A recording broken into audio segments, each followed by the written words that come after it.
சிவபக்தர்கள் அனைவருக்கும் வணக்கம். தொடர்ந்து திருமாலோட அவதாரங்கள் பற்றி பார்த்துட்டு இருக்கோம். பார்க்காதவங்க இந்த வீடியோட டிஸ்கிரிப்ஷன்ல பிளேலிஸ்ட்ல பெருமாள் விஷ்ணு அப்படின்ற தலைப்புல பின் பண்ணிருப்பேன். உங்களுக்கு எப்ப நேரம் இருக்கோ அப்ப பாருங்க. இன்னைக்கு நம்ம பார்க்கக்கூடியது வாமன அவதாரத்தை பற்றி. பெருமாளோட அவதாரங்கள்ல இது 5வது அவதாரம். பிரகல்நாதனோட பேரன் மகாபலியோட ஆணவத்தை அடக்குறதுக்காக பெருமாள் எடுத்த குள்ள வடிவம் தான் இந்த வாமன அவதாரம். தன்னோட அடியில 3 உலகங்களையும் அளந்து திரு விக்ரமனா வானுக்கும் மண்ணுக்கும் உயர்ந்து நின்னாரு. பிரகல்நாதனோட பேரனாகிய பலின்னு சொல்லக்கூடிய அசுர ராஜன் ஆண்டு வந்த காலம் தான் இந்த வாமன அவதார காலம். இந்திரனோட போர் செஞ்சு பலி தோற்று போயிட்டான். மறுபடியும் பலம் பெற்று எப்படியாவது தேவர்களை ஜெயிக்கணும் அப்படின்னு தனக்குள்ள ஒரு பிரதிஞையும் எடுத்துக்கிட்டான். பிருகு வம்சத்துல தோன்றின சுக்கராச்சாரியார் முதலிய அந்தணர்களை அணுகி ஆலோசனையும் செஞ்சான். அவங்க பலி சக்கரவர்த்தி கிட்ட விக்ரஜித் அப்படின்னு சொல்லக்கூடிய ஒரு பெரிய வேள்வியை நடத்தும்படி உபதேசமும் செஞ்சாங்க. அப்படி அவங்க வேள்வி செய்யவே அதுல இருந்து ஒரு பொன் ரதமும் வெளியே வந்தது. அந்த ரதத்துல கணக்கற்ற வில்லும் அம்பும் கவசமும் இருந்தது. அதுல சிங்க தூஜம் கட்டப்பட்டு இருந்தது. அந்த சமயம் பலியோட தாத்தாவாகிய பிரகல்நாதன் அவன் முன்னாடி வந்து அவனுக்கு என்னைக்குமே வாடாத தாமரை மலர் மாலையை கொடுத்தாரு. சுக்கராச்சாரியார் ஒரு சங்க கொடுத்தாரு. பலி சக்கரவர்த்தி வேள்விக்கு வந்திருந்த அந்தணர்களை வணங்கினான். சுக்கராச்சாரியாரோட ஆசையையும் பெற்றான். ரதத்துல ஏறினா கவசத்தையும் தரிச்சுக்கிட்டான். ஒரு கையில வில்லையும் மறு கையில சங்கையும் தாங்கிக்கிட்டான். அசுர சேனைகள் புடைசூழ நேரா தேவலோகத்துக்கு போனான். அமரர் உலக தலைநகரான அமராவதியை முற்றுகையிட்டான். அமராவதி பட்டணம் அழகு வாசம் செய்யக்கூடிய இடம். இந்த எழிலர்ந்த நகரம் தனக்கு உடமையானது அப்படின்ற உற்சாகத்துல அசுர படைகளோட பலி இந்திர பட்டணத்தையும் தாக்கினான். பலி எழுப்பிய யுத்த சன்னத்தமாகிய சங்கு ஒலி கேட்டதுமே இந்திரனுக்கு அச்சம் வந்துடுச்சு. உடனேயே குல பிரகஸ்பதியான வியாழ பகவான போய் கலந்து ஆலோசனை செஞ்சான். தேவேந்திரன் பிரகஸ்பதி கிட்ட குரு பகவானே, பலி முன்பை விட அதிக பராக்கிரமத்தோட அசுர சேனைகளை திரட்டிட்டு நம்மள முற்றுகையிட்டு இருக்கிறான். அவன் செஞ்ச வேள்வியோட ஓம குண்டத்துல இருந்து தோன்றின ரதத்துல ஏறி வந்திருக்கிறத பார்த்தா நாம அவனை ஜெயிக்கவே முடியாதுன்னு நான் நினைக்கிறேன். அதனால நான் உங்ககிட்ட அடைக்கலம் தேடி தேவ சன்னியத்தோட வந்திருக்கிறேன். இப்ப நம்ம என்ன செய்யணும்? சரியான உபாயம் சொல்லுங்கன்னு சொன்னான். தேவேந்திரனே, நீ பலி சக்கரவர்த்தியை இந்த நிலையில மோதுறது அப்படின்றது உகந்தது கிடையாது. அவன் பிருகு வம்சத்து மகரிஷியோட பரிபூர்ண ஆசையை பெற்று வந்திருக்கிறான். அளவில்லா பராக்கிரமம் பெற்றிருக்கிறான். இப்போ நீ யுத்தம் செய்ய வேண்டாம். நீங்க எல்லாரும் சொர்க்கத்தை விட்டு போயிடுங்க. அவனுக்கு எப்படியாவது சொர்க்கத்தை தான் கட்டி ஆளணும் அப்படின்ற ஆசை. அந்த குறிக்கோளை அவன் அடையிறது உறுதி. இருந்தாலும் காலப்போக்கில் அவனே தன்னை அழித்துக் கொள்வான். எந்த மகரிஷிகளால அளப்பரிய பலத்தை பெற்றானோ அந்த மகரிஷிகளுக்கு அர்ப்பணம் செஞ்சு அவங்களாலேயே அவன் அழிவை தேடிக்கொள்வான். கவலை வேண்டாம். நீயும் உன்னோட ஆட்களும் ஸ்ரீமத் நாராயணனை தேடி சரணடைங்க. அவர் தான் பலிக்கு அழிவு தரக்கூடியவர்னு சொன்னாரு பிரகஸ்பதி. குருதேவரோட வார்த்தைகளை தட்டாம இந்திரன் தேவர்களோட தேவலோகத்தை விட்டு வெளியேறினான். அசுரர்களுக்கு தெரியாத இடம் ஒண்ணுல போய் மறைஞ்சுக்கிட்டான். பலி இதனால தேவலோகத்தை எளிதில கைப்பற்றிட்டான். அமராவதியிலேயே தங்கி 3 உலகத்தையும் கட்டி ஆண்டான். தவிர அந்தணர்களும் மகரிஷிகளும் தத்தம் கர்மாவை குறைவின்றி நடத்தி கொள்ளவும் பலி செஞ்சு கொடுத்தான். அதனால ஜீவராசிகளும் அவனை போற்றி புகழ்ந்தது. பிருகு வம்ச அந்தணர்கள் தங்களோட சீரனுக்கு வந்த இந்திர பதவியை பார்த்து சந்தோஷமானாங்க. அவன் இந்த பதவியில இருந்து நழுவாமல் இருக்கும்படியா 100 அஸ்வமேத யாகங்களை செய்யுமாறு அவங்கிட்ட சொன்னாங்க. பலியும் அஸ்வமேத யாகம் செய்ய தொடங்கினான். இதனால 3 உலகிலையும் இவனோட புகழ் ஓங்கி நின்னுது. தேவர்கள் தட்சன் மகளாகிய அதிதி என்பவளுக்கும் கஷ்யப்ப முனிவருக்கும் பிறந்தவங்க. இதனால தன்னோட மக்களுக்கு ஏற்பட்ட எளிய இழிநிலை வாழ்க்கையை எண்ணி அதிதி ரொம்பவே வருந்தினா. இத பார்த்த கஷ்யப்பர், அதிதி உன்னோட முகம் வாடி இருக்குதே, நீ ஏதோ மன வருத்தம் அடைஞ்சதான் நான் நினைக்கிறேன். மேலும் உனக்கு தெரியும், அந்தணர்களுக்கும் சாதுக்களுக்கும் எந்தவித துன்பமும் ஏற்பட நியாயம் இல்லைன்னு சொன்னாரு. மகரிஷியே, நீங்க சொல்றது உண்மைதான். சாதுக்களுக்கும் அந்தணர்களுக்கும் துன்பம் நேருவது இல்லைதான். ஆனா அதுல தாங்க கொஞ்சம் வித்தியாசமானவர் தான். தேவர்களும் உன்னோட புத்திரர்கள், அசுரர்களும் உன்னோட புத்திரர்கள். 2 பேரும் உனக்கு சரிசமமே. ஆனாலும் எனக்கு கண்கண்ட தெய்வமாகிய உங்ககிட்ட ஒண்ணு மட்டும் நான் வேண்டுறேன். தேவலோகத்துல என்னோட புத்திரர்களான தேவர்கள் பதவி, சொத்து, சுகம் எல்லாத்தையுமே இழந்து தவிக்கிறாங்க. அவங்க மறுபடியுமே பழைய நிலை அடையணும் அப்படின்னா என்ன செய்யணும்? இத தெளிவா எனக்கு சொல்லுங்கன்னு சொன்னா. அதிதியோட வார்த்தைகளை கேட்டு சிரிச்சார் கஷ்யப்பர். பிரியே, உன்னோட விருப்பம் நிறைவேற வேணும் அப்படின்னா நீ பரந்தாமனை நினைச்சு தியானம் செய். அவர் உனக்கு வழியை கொடுப்பாரு. பரந்தாமனை அடைய வேணும் அப்படின்னா எத்தகைய விரதத்தை கடைபிடிக்கணும் அப்படின்னு அதிதி கேக்குறா. பயோ விரதம் சொல்லப்படக்கூடிய விரதத்தை பங்குனி மாதம் சுக்லபட்சம் பிரதமை தீதி அன்னைக்கு வரக்கூடிய நாள்ல ஆரம்பிச்சு தொடர்ந்து 12 நாட்கள் கடைபிடிச்சு ஸ்ரீஹரி நாராயணனை சந்தோஷப்படுத்துவாயாகன்னு சொன்னார் கஷ்யப்பர். அதிதியும் அதை மேற்கொண்டா. விரதத்தை தவறாம கடைபிடிச்சா. கடைசி நாள் அன்னைக்கு பகவான் சங்கு சக்கரதாரியா அவளுக்கு காட்சி கொடுத்தாரு. அப்போ அவளோட மனம் சந்தோஷம் அடைஞ்சது. தேவமாதா அதிதி தேவியே, உன்னோட விரதத்தை கண்டு நான் மனம் மகிழ்ச்சி அடைஞ்சேன். நீ எதனால இந்த விரதத்தை அனுஷ்டித்தாய் அப்படின்றத நான் அறிவேன். இப்போ உன்னோட தேவ குமாரர்கள் பதவி இழந்து கதி இழந்து நிற்கிறாங்க. அவங்கள மறுபடியும் சொர்க்கலோக ஆட்சிக்கு ஆளாக்க வேண்டும். உன்னோட புதல்வன் தேவேந்திரன் மறுபடியும் அமராவதி நகர்ல ஆட்சி செய்யணும் அப்படின்னு நீ ஆசைப்படுற. ஆனா தற்சமயம் அது முடியாது. அசுரர்கள் யாருமே வெல்ல முடியாதபடி பராக்கிரமம் பெற்றிருக்கிறாங்க. அவங்க நல்ல காலம் அந்தணர்கள் பராமரிப்புல ஆட்சி நடத்திட்டு வராங்க. அதனால போர் செஞ்சு பயன்பெற முடியாது. ஆனாலும் நீ என்ன வழிபட்டதுக்குரிய பலன் அப்படின்றது நிச்சயமா உனக்கு உண்டு. அதனால உன்னோட விருப்பத்தை வேறொரு விதத்துல நிறைவேற்றி தர நானே உனக்கு புத்திரனா பிறக்கணும் அப்படின்னு மனசுல எண்ணி தியானம் செய். அதுபடியே பிறந்து தேவர்களை நான் காப்பாற்றுறேன். இது தேவ ரகசியம், யார்கிட்டையும் சொல்லக்கூடாது, வெளியிடாதே. உன்னோட ஆசை நிறைவேறும். அதிதியும் பகவான் திருவார்த்தைப்படி தனக்கு திருமாலே மகனாய் பிறக்க வேண்டும் அப்படின்னு எண்ணி மகிழ்ச்சி அடைஞ்சா. வரம் கொடுத்தது போல பரந்தாமனும் அவளோட கர்ப்பத்தை அடைஞ்சாரு. புரட்டாசி மாதம் சுக்லபட்சம் திருவோண நட்சத்திரத்துல முதல் அம்சமான அபிஜித் பாதத்துல சூரியன் நடுப்பகல பிரகாசிக்கக்கூடிய சமயத்துல பரந்தாமன் கச்சியப்பர் அதிதி கிட்ட புத்திரரா அவதாரம் செஞ்சாரு. இதுக்கு பெரியவங்க விஜய துவாதசி அப்படின்னு பெயரிட்டாங்க. அப்போ தேவ துந்துபி முழங்குனது.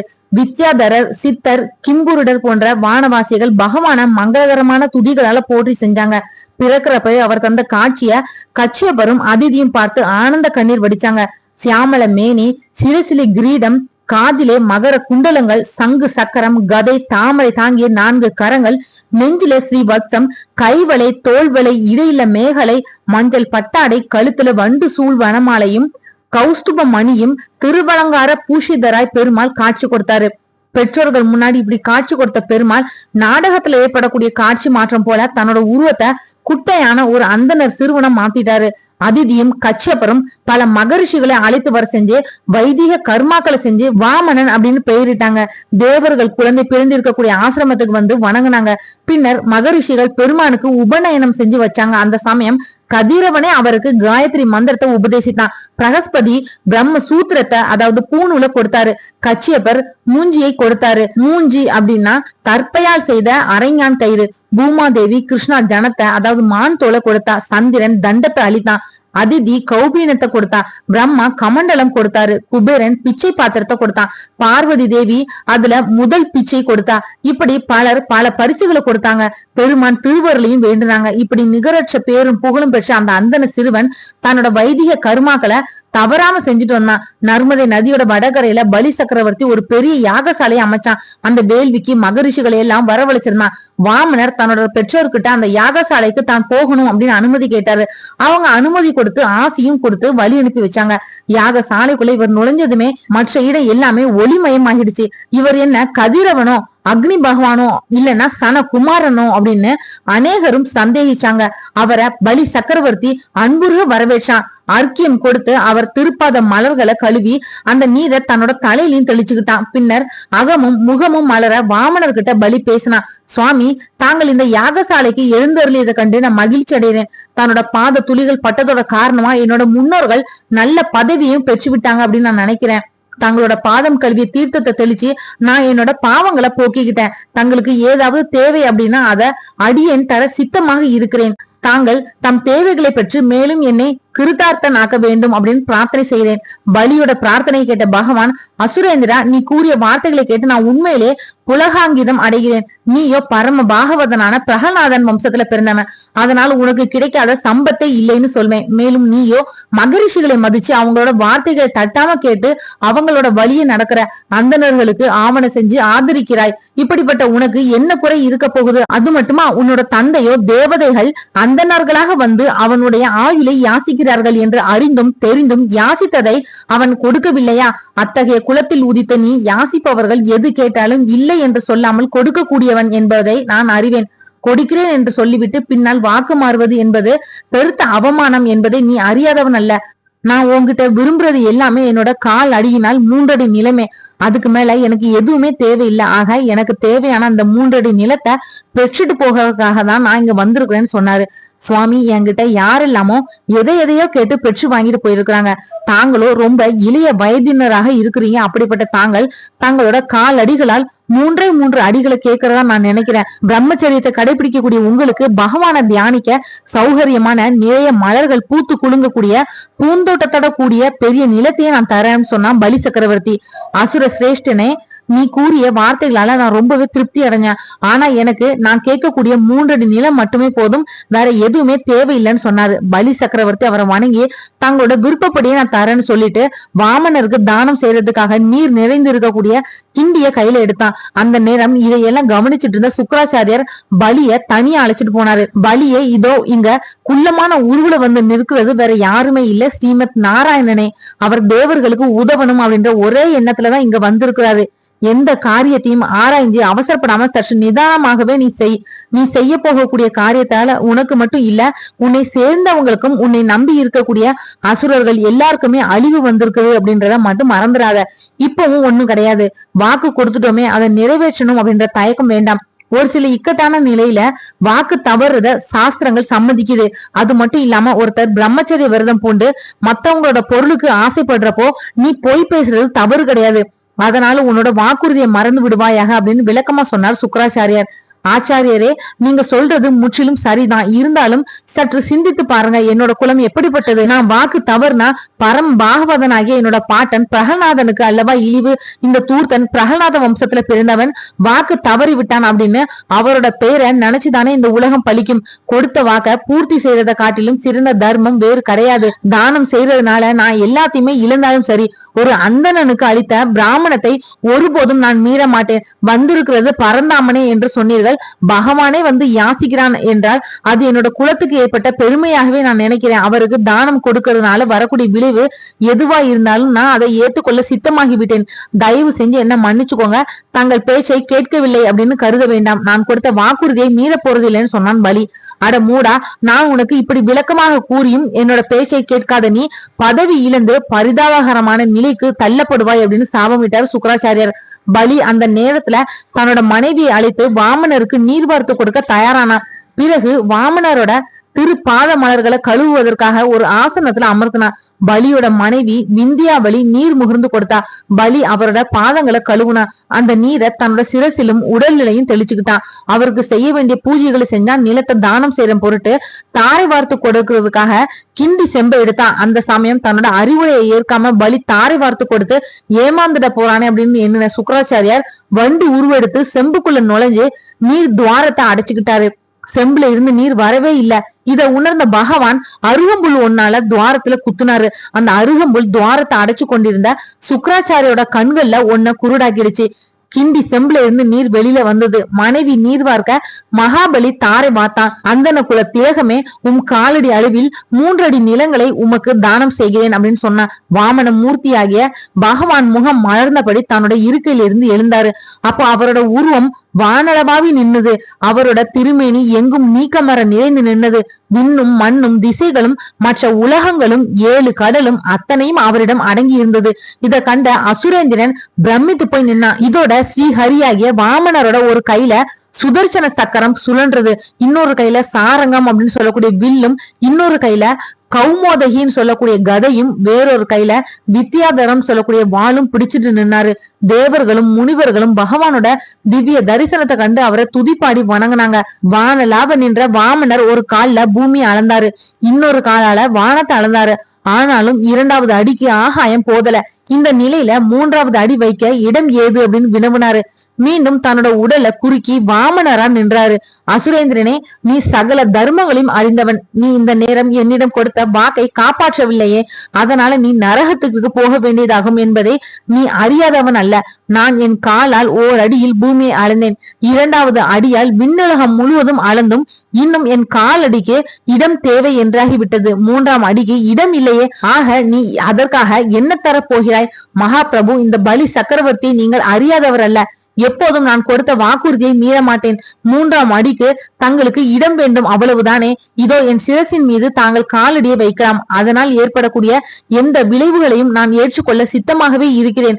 இந்த சமயம் வருண பாசத்தால் பலி கட்டுப்பட்டான். அங்கே பிரகலாதன் வந்தான். வாமனரை வணங்கினான். அவனை சாஷ்டாங்கமாக பலியால் விழுந்து வணங்க முடியவில்லை. வருண பாசத்தினால் கட்டப்பட்டதுதான் அது காரணம். ஆகவே தன்னோட தலையை தாழ்த்தி தன் பாட்டனாகிய பிரகநாதனுக்கு அஞ்சலி செலுத்தினார். பிரகநாதன் தன்னோட கரங்களை உயர்த்தி பேரன் பலிக்கு ஆசி கூறிவிட்டு மகாவிஷ்ணுவிடம், பிரபு, மகாபலிக்கு இந்திர பதவியை அளித்தவரும் தாங்களே, இப்போது அதை பறித்து கொண்டதும் தாங்களே. இவை அனைத்தும் உங்களின் திருவிளையாடல்கள், அனைத்தும் நன்மைக்கே என்பது எனது கொள்கை. மகாபலியின் மனைவியும் அறிவிலிகளாக இருந்த தங்களை காத்தொருள வேண்டும். பிரம்மாவும் தயாநிதியே, தாங்கள் கருணை கூர்ந்து பலியின் விஷயத்தில் அவனுக்கு பரிபூரண அனுக்கிரகத்தை தந்தருள பிரார்த்திக்கிறேன். அப்போது பகவான் திருவாய் மலர்ந்து, பிரம்மதேவனே, நான் யாருக்கு என் அருளை அளிக்க விரும்புகிறேனோ அவனுடைய செல்வத்தை பறிப்பேன். அப்படி செய்யாவிட்டால் அவன் செருக்குற்றி என்னை சிந்திக்காமல் போய்விடக்கூடும். அதனால் என்னை சரணடைந்தவர்களை நான் ஒருபோதும் கைவிட மாட்டேன். இங்கே பலி தான் செய்ய போகக்கூடிய தான தர்மத்தால் தனக்கு பதவி பறிபோகும், துன்பம் வரும் என்று அவனுடைய குலகுரு சுக்கராச்சாரியர் சொல்லியும் தடுத்து நிறுத்த முயன்றும் பலி தன்னோட உறுதியை கைவிடவில்லை. எனது மாயைகளை தேவர்களும் முனிவர்களும் கூட தாண்டுவது அரிது. ஆக அவர்களாலும் அடைய முடியாத சேசையை பலி அடைந்து விட்டான். அடுத்து வரக்கூடிய சாவர்ணி மனுவர்த்தத்திலே பலியை இந்திரனாக விளங்க போகிறான். அடுத்து வரக்கூடிய சாவர்ணி மனு வந்திரத்திலே பலியை இந்திரனாக விளங்க போகிறான். அதுவரை விஸ்வகர்மாவால் நிர்மாணிக்கப்பட்ட சுதல லோகத்தில் சகல சம்பத்துகளும் பெற்று பலி அங்கு இருந்து வரட்டும் என்றார். பிறகு பகவான் பிரகநாதனை அழைத்து, அப்பா பாகவத சிரோன்மணியாகிய நீயும் சுதல லோகத்திற்கு போக கடவாய். நான் அங்கு வந்து உங்களுக்கு துவார பாலகராய் இருந்து ரட்சிப்பேன் என்று அனுகிரகித்தார். உடனேயே பிரகநாதன், பிரபோ, தங்களால் அசுர குலமே பெருமை அடைந்தாம். அவர்களோட சார்பா அடியேன் தங்களை நன்றியுடன் வணங்குகிறேன் என்றார். அடுத்து சுக்கராச்சாரியரை அழைத்த பகவான், ஆச்சாரியரே, யாகத்தை பூர்த்தி செய்யாதவன் பாவத்தை அடைவான் என்பதை நீ அறிவீர். ஆகவே பலியின் யாகத்தை பூர்த்தி செய்யவும் என ஆணையிட்டார். பின்னர் வருண பாசத்தால் கட்டுண்ட பலியை விடுவித்தார். பகவானுடைய ஆணைப்படி சுக்கராச்சாரியாரும் யாகத்தை பூர்த்தி செஞ்சாரு. யாகம் நிறைவேறியதும் பலி எல்லோருக்கும் அஞ்சலி செய்தான். அனைவரும் அவனை பாராட்டினார்கள். அடுத்து பிரகலாதனோடும் தன்னோட உற்றார் உறவினரோடும் சுதல லோகத்திற்கு பலி போனார். வாமன மூர்த்தியான பகவான் பலியிடமிருந்து பெற்ற உலகங்களையும் இந்திரனிடம் ஒப்படைத்து கொடுத்து விட்டு தேவானுக்கிரகம் செய்தவராய் அந்தர்த்தனமானார். இந்த வீடியோ உங்களுக்கு பிடிச்சிருந்தா மத்தவங்களுக்கு ஷேர் பண்ணி விடுங்க. நாளைக்கு மற்றும் ஒரு நல்ல தலைப்பில் நான் உங்களுக்கு சந்திக்கிறேன். நன்றி.